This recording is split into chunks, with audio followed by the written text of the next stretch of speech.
Very good morning to all of you. I hope आप सभी स्वस्थ होंगे। चाय की चुस्कियों के साथ सुबह 7 बजे के शो में आप सभी का स्वागत है।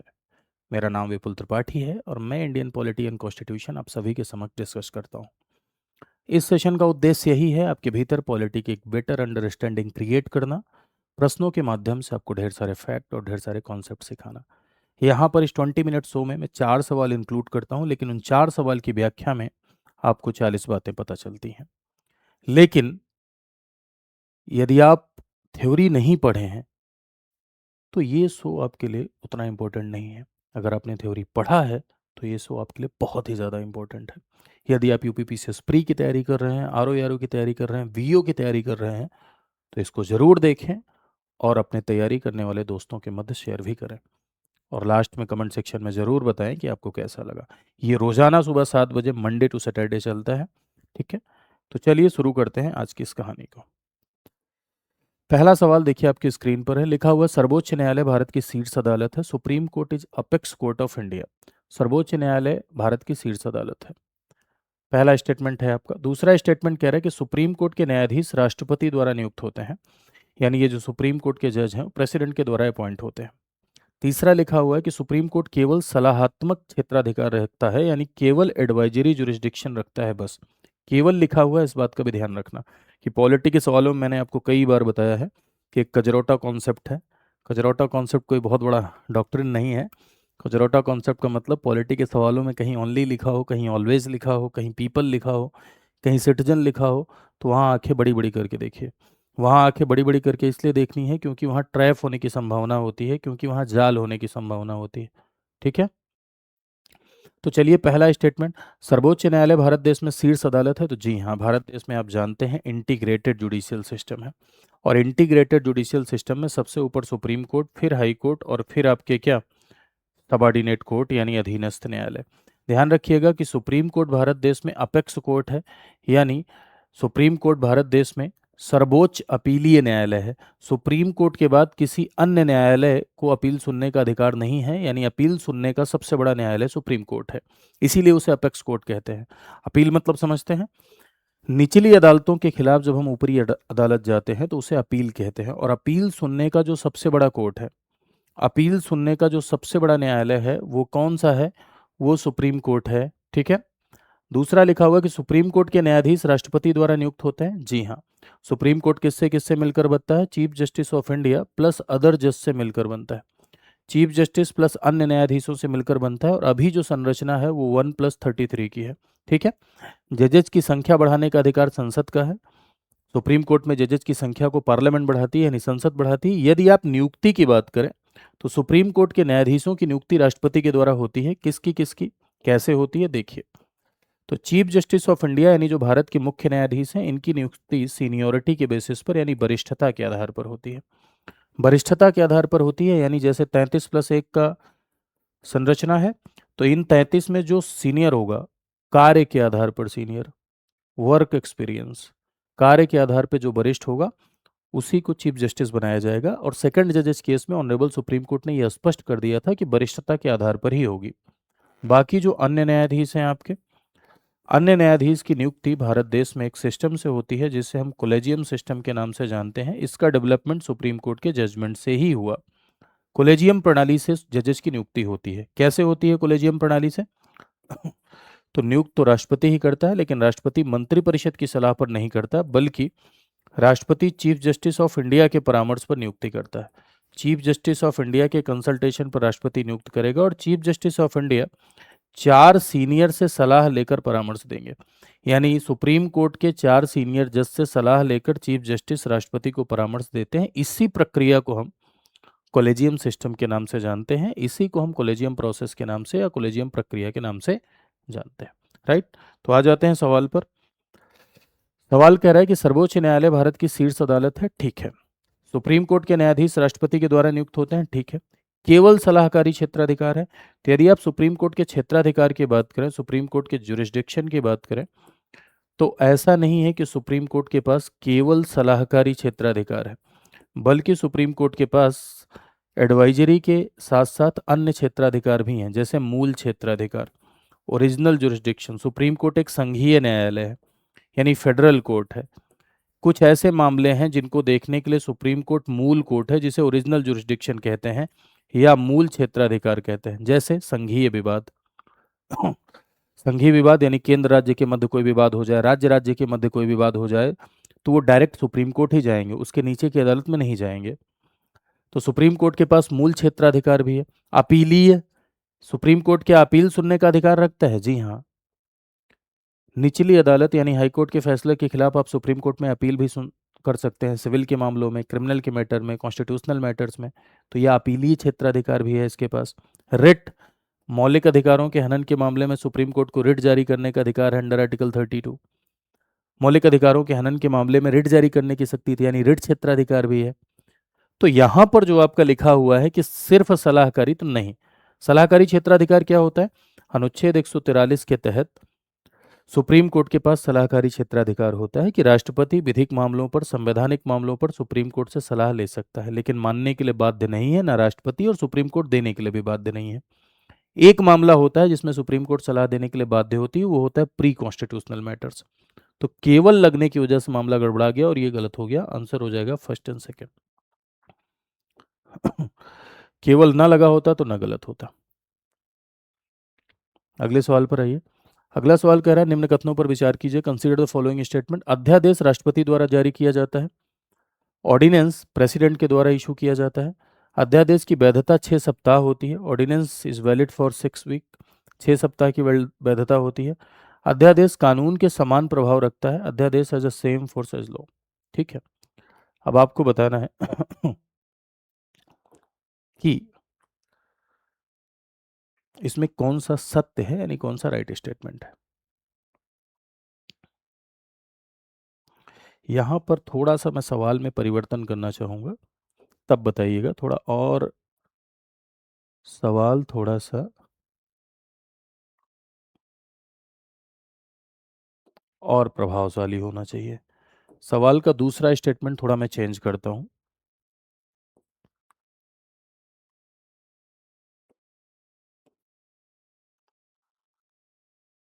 अध्यादेश की अधिकतम अवधि,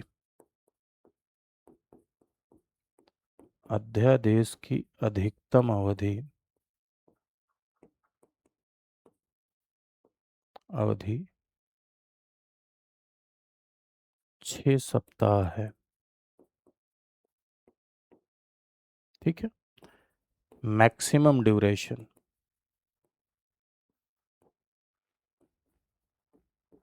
ऑफ ऑर्डिनेंस कितना? 6 सप्ताह हो सकती, यानी अध्यादेश की मैक्सिमम अवधि जो है वो 6 सप्ताह हो सकती है। राइट, ये है। तो चलिए देख लेते हैं, ऑर्डिनेंस के बारे में थोड़ा समझ लेते हैं। यदि आप बात ऑर्डिनेंस की करें यानी अध्यादेश की करें, तो मेरे भाई ये इस बात को ध्यान रखिएगा कि ऑर्डिनेंस एक शॉर्ट टर्म लॉ है, अध्यादेश एक अल्प अवधि का कानून है। अध्यादेश जारी करने की शक्ति केंद्र में राष्ट्रपति के पास भी है, राज्य में राज्यपाल के पास भी है। राज्यपाल को अध्यादेश जारी करने की शक्ति मिलती है 213 से, और केंद्र में राष्ट्रपति को यह शक्ति मिलती है 123 से, 123 से। तो केंद्र को ही आधार बना के चलते हैं। अनुच्छेद 123 के तहत अध्यादेश जारी करने की शक्ति राष्ट्रपति को है। राष्ट्रपति अध्यादेश जारी करता है। अध्यादेश एक अल्प अवधि का कानून है, यानी एक शॉर्ट टर्म लॉ है। अध्यादेश वैसे ही कार्य करता है जैसे संसद के द्वारा बनाया गया कानून वैसे ही शक्ति रखता है जैसे पार्लियामेंट्री लॉ, बशर्ते अध्यादेश एक अल्टरनेटिव व्यवस्था है। अध्यादेश तब जारी किया जाता है जब पार्लियामेंट सेशन में न हो, यानी संसद सत्र में न हो। संसद का एक सदन भी नहीं है सत्र में, तब भी जारी किया जा सकता है। When parliament is not in session, संसद सत्र में न हो और राष्ट्रपति को इस बात की संतुष्टि हो जाए कि सडन सिचुएशन है, आकस्मिक स्थिति विद्यमान है, तुरंत तुरंत कानून बनाने की आवश्यकता है। राष्ट्रपति को इस बात की संतुष्टि हो जाए कि आकस्मिक स्थिति विद्यमान है, तुरंत तुरंत कानून बनाने की आवश्यकता है। राष्ट्रपति की संतुष्टि का मतलब उसकी अपनी संतुष्टि नहीं। राष्ट्रपति की संतुष्टि का मतलब है कि मंत्रिपरिषद यानी सरकार की संतुष्टि। अध्यादेशीय शक्ति का प्रयोग मंत्रिपरिषद यानी काउंसिल ऑफ मिनिस्टर की सलाह पर होता है। ध्यान रखिएगा, इसमें बड़ा कंफ्यूजन होता है। लोगों को लगता है कि अध्यादेश राष्ट्रपति का विवेक है। विवेक उसका बेटा नहीं। विवेक का मतलब जब काउंसिल ऑफ मिनिस्टर से फ्री होकर कार्य करता है तब विवेक की शक्ति कहते हैं। अध्यादेश विवेक की शक्ति नहीं है, मंत्रिपरिषद की सलाह पर ही करेगा। तो ध्यान रखिए, अनुच्छेद 123 के प्रोविजंस के तहत ऐसे विषय जिस पर संसद को कानून बनाने की शक्ति है, उस विषय पर राष्ट्रपति ऑर्डिनेंस इशू कर सकता है। अध्यादेश वैसे ही कार्य करेगा जैसे संसद के द्वारा बनाया गया कानून वैसे ही शक्ति रखेगा।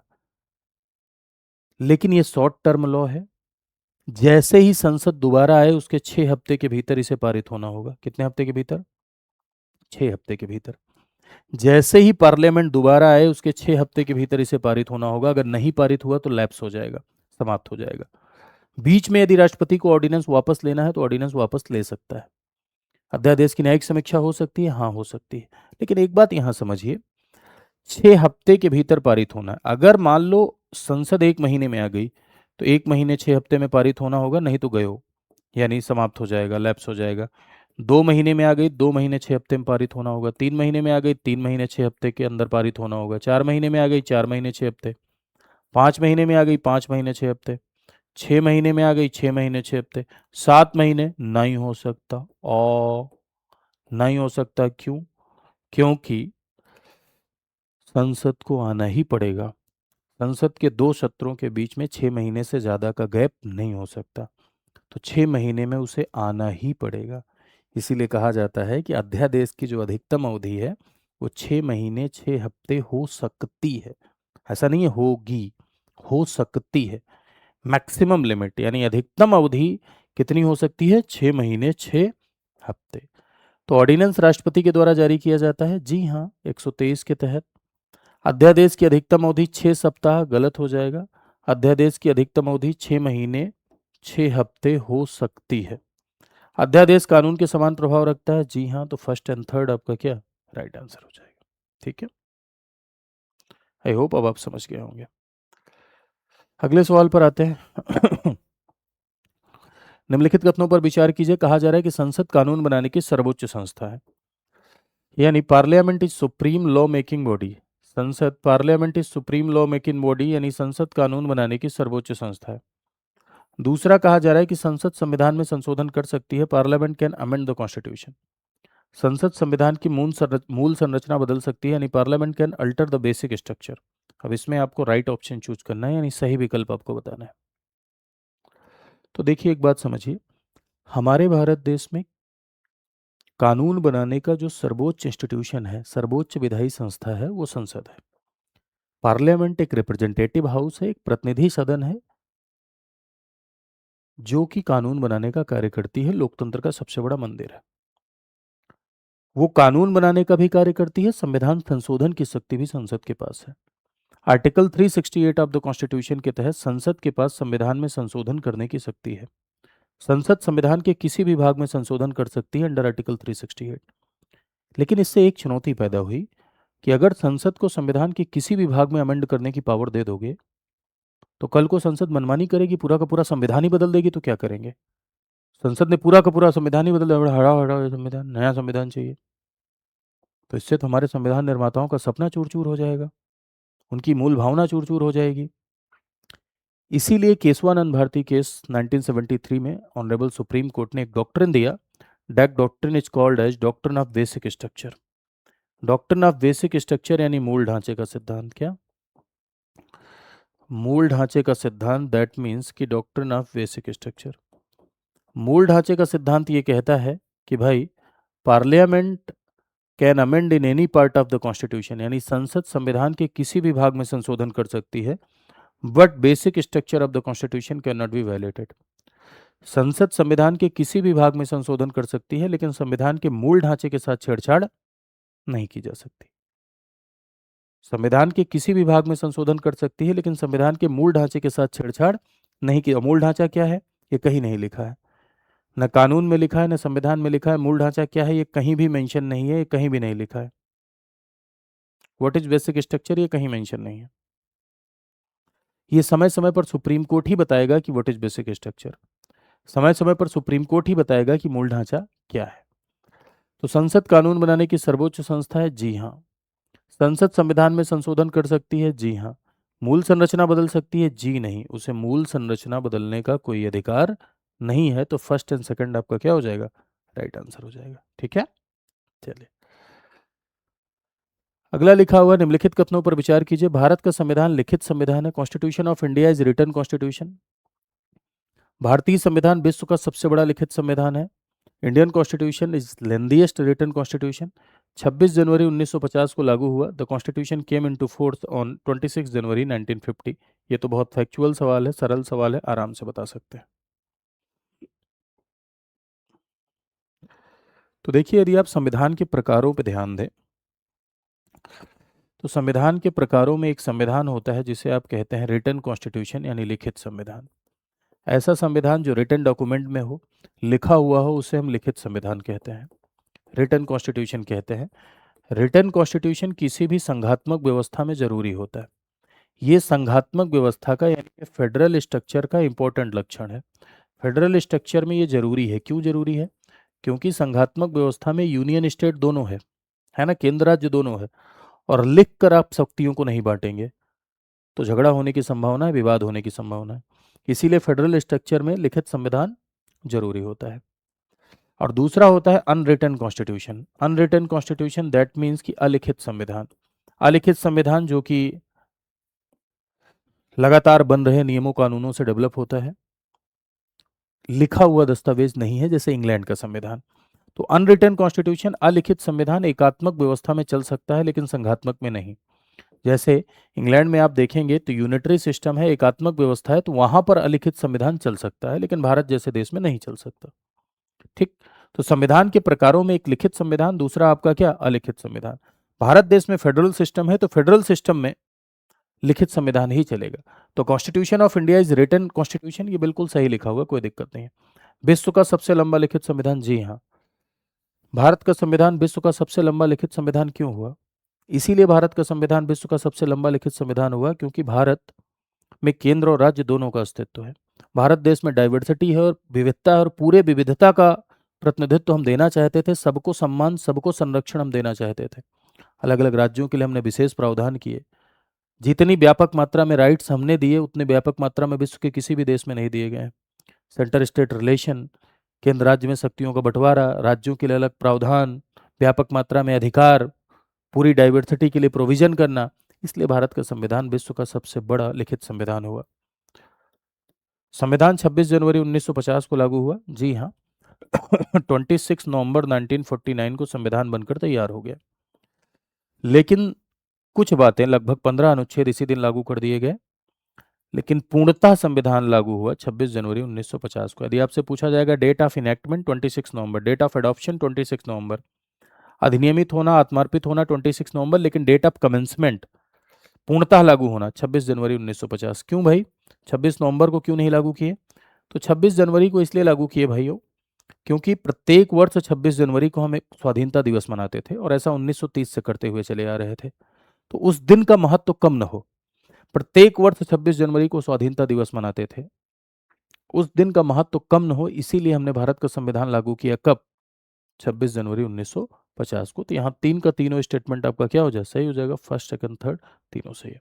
आई होप आपको ये सेशन पसंद आया होगा। 4 सवालों में 40 बातें आपने सीखी होंगी।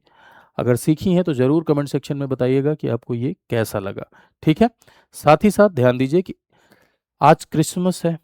सबसे पहले तो आप सभी को क्रिसमस की ढेर सारी शुभकामनाएं। जो भी आपके सपने हैं सकारात्मक वाले, वो ईश्वर आपके पूरे करें।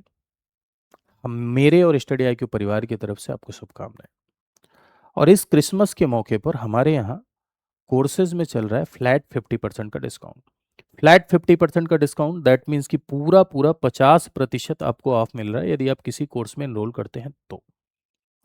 लेकिन इसके लिए आपको एक कोड लगाना पड़ेगा, that code is VL live. जब आप कोर्स परचेज करते हैं तो वहाँ कूपन कोड लगाने का ऑप्शन आता है। अगर आप ये कूपन कोड लगाएंगे तो ये कूपन कोड यदि आप लगाएंगे तो आपको मिलेगा फ्लैट 50% का डिस्काउंट।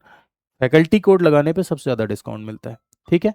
तो फ्लैट आपको 50% का डिस्काउंट मिलेगा। अगर आप यदि कूपन कोड लगाते हैं तो आपको पूरा का पूरा डिस्काउंट मिलेगा। ध्यान रखिएगा कि इस समय हमारे यहाँ UP PCS की कंप्लीट प्रिपरेशन के लिए, यानी UP PCS की पूरी तैयारी के लिए, सारगर्भित तैयारी के लिए एक बैच चल रहा है, दैट्स योर आरंभ 16.0।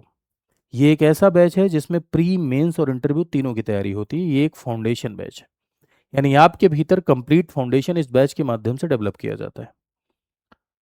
आरंभ में दो तरह के बैचेज आपको देखने को मिलते हैं, एक बैच देखने को मिलता है गोल्ड और एक बैच देखने को मिलता है प्लेटिनम। गोल्ड और प्लेटिनम में क्या डिफरेंस होता है? गोल्ड में आपको पूरा 1100 प्लस घंटे की लाइव क्लासेस दी जाती है, यानी पूरा कंप्लीट सिलेबस लाइव पढ़ाया जाता है। इंटरव्यू गाइडेंस प्रोग्राम फ्री दिया जाता है, करंट अफेयर मैगजीन दी जाती है, मेंटोरशिप दी जाती है गाइडेंस के लिए।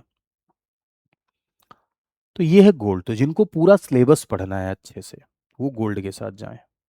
और दूसरा है प्लेटिनम। प्लेटिनम उनके लिए है जो बिगिनर है, जो टेस्ट सीरीज और किताब छोड़ के कुछ नहीं खरीदना चाहते हैं, सब कुछ स्टडी आईक्यू के माध्यम से प्राप्त करना चाहते हैं, वो प्लेटिनम के साथ जाएं। क्योंकि प्लेटिनम में क्या मिलेगा? जो गोल्ड में मिल रहा है 1100 प्लस घंटे की लाइव क्लासेज वो मिलेगी, इंटरव्यू गाइडेंस प्रोग्राम मिलेगा, मेंटोरशिप भी मिलेगी, करंट अफेयर मैगजीन भी मिलेगी, साथ ही साथ एक फाउंडेशन बैच एक्स्ट्रा, एक प्री का क्रैश कोर्स एक्स्ट्रा, प्री की तैयारी के लिए जब 3 महीने बचे तो, एक मेंस का answer writing batch extra, mains जब आपका लगे तो 3 महीने पहले आंसर राइटिंग कर सकें, साथ ही साथ एनसीईआरटी बेस बनाने के लिए एनसीईआरटी का एक बैच, प्रैक्टिस के लिए एमसीक्यू का 10,000 प्रश्नों का एक बैच, प्लस 4 साल की वैलिडिटी, और किताबें आपके घर जाएंगी। कंप्लीट सारगर्भित अप्रोच के साथ आपको प्लेटिनम लेना होगा। कैसे एनरोल कर सकते हैं? एनरोल करने का तरीका ये है कि आप इसके लिए जाइए स्टडी आईक्यू पर, स्टडी आईक्यू की वेबसाइट पर जाइए, ऐसे देखिए यहाँ पर इस तरह से आप जा सकते हैं, गूगल पे लिखिए स्टडी आईक्यू, फिर उसके बाद studyIQ.com पर जाइए। अगर आप studyIQ.com पर जाएंगे तो यहाँ पर आपको दिखाई पड़ेगा, क्या देखें, स्टेट पीसीएस, जुडिशियरी, यूपीएससी सब दिखाई पड़ रहा है ना। ठीक, क्रिसमस सेल चल रही है, ये भी दिखाई पड़ रहा होगा। तो स्टेट पीसीएस पे क्लिक करिए, स्टेट पीसीएस पे क्लिक करने के बाद आप क्लिक करिए उत्तर प्रदेश पे। आपने उत्तर प्रदेश पे क्लिक किया तो उत्तर प्रदेश पे क्लिक करने के बाद देखिए यहाँ पर आरंभ 16.2 क्या दिख रहा है, फ्लैट 50% ऑफ। क्या फीस है इसमें? फीस अगर आप देखेंगे तो फ्लैट फीस ज़्यादा दिखाई पड़ रही है ना। देखो प्लेटिनम की दिख रही है 33,999 और गोल्ड की दिख रही है 19,000। यहाँ से आप दोनों के बारे में फीचर पढ़ सकते हैं, यहाँ डाउनलोड करके फीचर पढ़ सकते हैं। लेकिन बाई नाउ पे क्लिक करेंगे, मोबाइल नंबर इंटर करेंगे, उसके बाद अगर आप कूपन कोड लगाएंगे VL Live तो फ्लैट 50% आपको डिस्काउंट मिल जाएगा। ठीक है, तो मेरी तरफ से शुभकामनाएं। एनरोल करिए, पढ़िए और सेशन को अपने दोस्तों के मध्य शेयर भी करिए। Thank you so much to all of you. नमस्कार, मिलते हैं नेक्स्ट टाइम।